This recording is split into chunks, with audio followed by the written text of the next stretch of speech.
So, how are you feeling about silver tonight after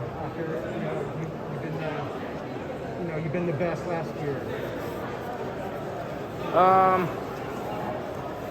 Of course, I'm very disappointed. Mostly because I know that I'm better than silver. So I'm embarrassed being this good, but also this bad. Where do you feel like it got away from you a little bit? Like what in the last 200, do you still feel like, hey, I've got this, or is it after that? No, definitely not. I'm a bit surprised.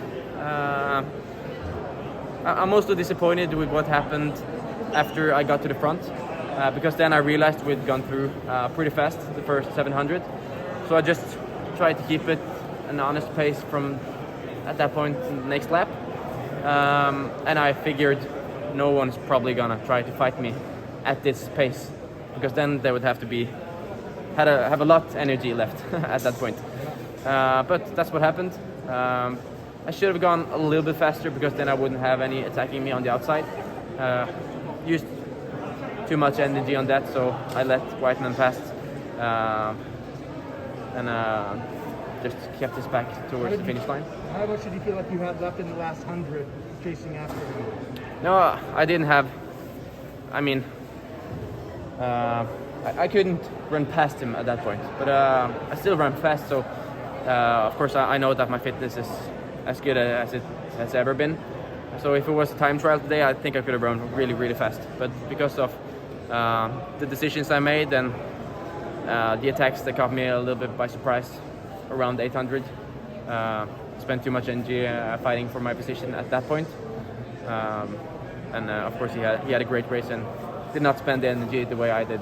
So good for him. What was your strategy coming into the final?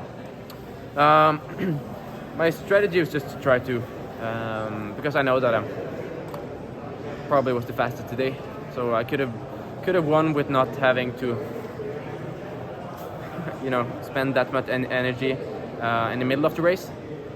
But unfortunately, when you fight like that, you're just using energy, just not in the right moment and fighting for the first position. So, but I think what really happened was that I think the Kenyans were a bit surprised with me getting to the front at that point, because they really tried to defend with 650, and they both Chariot and Kipsang were trying to elbow me out and trying to get to the position, but I figured I would also do that if I were them.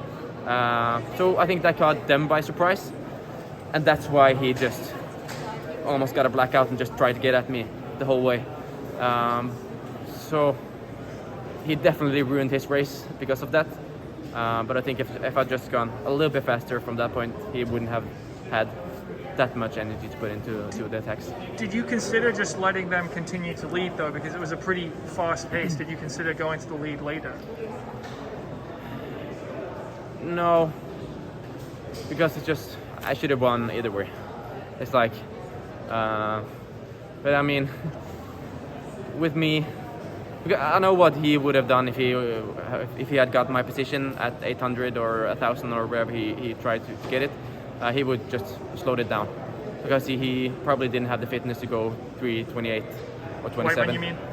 Chariot. Chariot. Yeah, because he's the one who attacked.